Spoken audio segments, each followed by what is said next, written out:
E aí, já pensou em ganhar muito dinheiro com um canal de corte igual esse daqui que você está assistindo? No primeiro link da descrição temos um aulão para você que quer começar um canal de cortes e faturar muito aqui na internet. Também teremos planilhas que irão te ajudar na hora de organizar a produção do seu canal. Tá esperando o quê?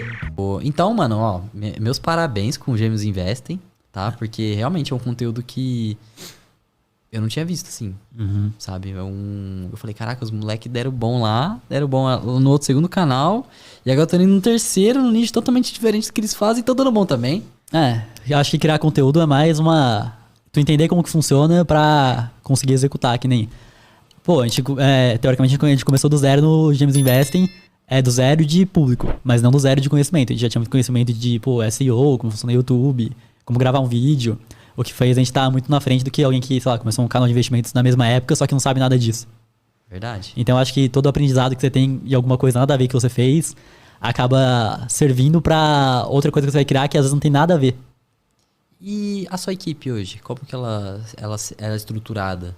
Hoje é uma equipe bem enxuta mesmo. Eu, o Renan, o nosso sócio também que entrou logo no começo, quando a gente criou o canal, que a gente chamou ele pra trabalhar com a gente, e aí a gente deu uma conversada ali, ele é sócio nosso também.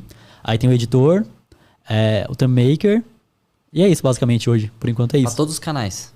Não, pro Gêmeos Investem só. Pro Plano Belgas a gente não produz conteúdo mais hoje em dia. Aí no Belgas TV só tem um editor. Entendi. É bem enxuta mesmo. Sim, sim.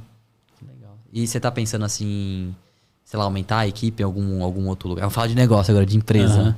Então, a gente quer começar o podcast em breve aí consequentemente, vai ter que ter alguém pra operar ali, cortar. A gente quer ter também, a gente vai lançar infoproduto, então a gente quer ter mais gente na equipe aí pra ajudar a cuidar dessa parte de lançamento e tal. O que mais que a gente tem pra fazer? É bom ter uma equipe comercial também, trabalhando exclusivamente pra você, pra fechar patrocínios, cuidar da parte de marcas. Porque beleza, tu pode ir lá e pegar uma agência que vai trabalhar pra ti, só que a agência vai trabalhar em cima de porcentagem. Se você tiver um cara que trampa 100% pra você, ele vai fazer projetos, chega lá e pensar, eu quero fazer um projeto, eu chego e falo, eu quero fazer um projeto onde eu vou pra fora e eu vou usar um cartão de crédito de alguma empresa aí que patrocinar, então o cara lá, comercial, chega e fala, então beleza. Chega lá, monta um projeto certinho ali de marketing pra empresa, manda lá pra várias e conversa e aprova alguma pra gente. Então, acho que é um passo bacana que a gente vai ter. Acho que por enquanto é isso, os primeiros passos aí. E o seu podcast, tá pensando em qual o assunto, como que você vai estruturar na prática mesmo? Então, a gente vai alugar uma salinha comercial normal, comprar os equipamentos, e a gente quer chamar pessoas, não necessariamente do nicho de finanças, mas para falar mais da parte de investimentos e empreendedorismo. Entendi. Então, beleza, sei lá, vamos supor, o Podpah chama a Bianca Andrade para falar de BBB. A gente pode chamar ela para falar mais sobre a marca dela, como que ela vê a rede social dela como um negócio. Então, tu pode chamar as mesmas pessoas que são da mídia mainstream, só que para conversar de um assunto que é diferente do que os outros podcasts conversam hoje em dia. Exato.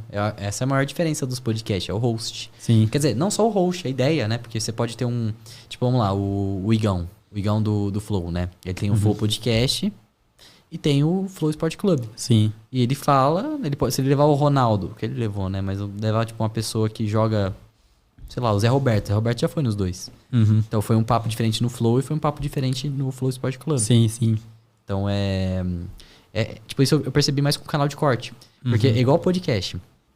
Tem os cortes, vamos lá, o corte do Flow. O Flávio Augusto foi no Flow Podcast. Aí teve os cortes do Flow, na pegada deles. Sim. Só que os cortes do Flávio Augusto no Cortes Bilionários totalmente diferente. Sim, sim. Desde o mesmo podcast e o canal de corte. Ou a mesma coisa que tu vê o Flávio Augusto, sei lá, no Primo Cash, que ele vai falar mais de negócios, não vai refalar a vida dele toda de novo, que ele fala no Flow, que eu morava no subúrbio do Rio de Janeiro, aí eu pegava ônibus, porque, tipo, quem acompanha o Thiago Negro já sabe disso. Então vai ser um papo mais nichado pra negócios do que ele contar a vida toda dele de novo. Exato. Até que, tipo, uma coisa que eu sinto, às vezes, com os caras que vão no podcast é que, mano, fica repetindo sempre a mesma história. Então, sei lá, eu já vi o Flávio Augusto em vários, o Semenzato também, sempre fala que vendia coxinha e Lins. Exato. Aí tu já sabe, tipo, o mesmo papo, só que você vai em um podcast mais nichado, tu já sabe esse papo, só que tu vai conversar de outra coisa. Verdade, você consegue até, tipo... Eu agora, como um host de podcast, tipo, até... Se você for, tipo, você foi no Millioncast. Sim. O foco foi mais pra investimentos e o decorrer da história, né? Aqui eu já tô querendo focar mais na produção de conteúdo. Sim, sim. Sei lá, até mesmo no seu negócio agora. E qualquer ajuda que você precisar com podcast, mano. Só Show, fala comigo. show. Demorou? Já tem meu WhatsApp, né? Aham. Mas que eu tava falando? É verdade. Você vê sempre a mesma história. Então, às vezes é bacana ver algo diferente, assim. Que, pô, beleza, o cara tem a história dele do começo, uma história bacana pra um topo de funil que não conhece ele ainda. Verdade. Mas agora alguém que já conhece, às vezes quer saber, mas aí como é que tá rodando as franquias que ele tá trabalhando hoje em dia? Ou que não tem a ver, não necessariamente, com o começo dele lá, toda a trajetória. Eu acho que isso pensando por esse lado agora, até mesmo quando o cara vai no podcast, ele já pensar nisso. Sim. Tipo, se ele tá indo no podcast mais topo de funil, eu não pensava nisso. Aham. Hoje não é um insight aí legal. Porque você tem que... Igual o Gaules. Sim. O Gaules, quando ele foi no Flow, mano, ele pegou de um jeito ali... Ele, no fundo, ele conta a história dele, né? Sim. E era uma história inédita porque ele nunca tinha um podcast contado. Talvez o público da live dele, que é mais fiel, já sabia. Aham. Mas aí ele contou, só que agora ele vai, tipo, em outro podcast, todo mundo já sabe a história dele. Então talvez tenha que ter um papo diferente, assim. Exato. Ele não foi... No Flow, não necessariamente ele foi falar só sobre games. Sim. Ele falou mais a história dele e agora, tipo, ele não...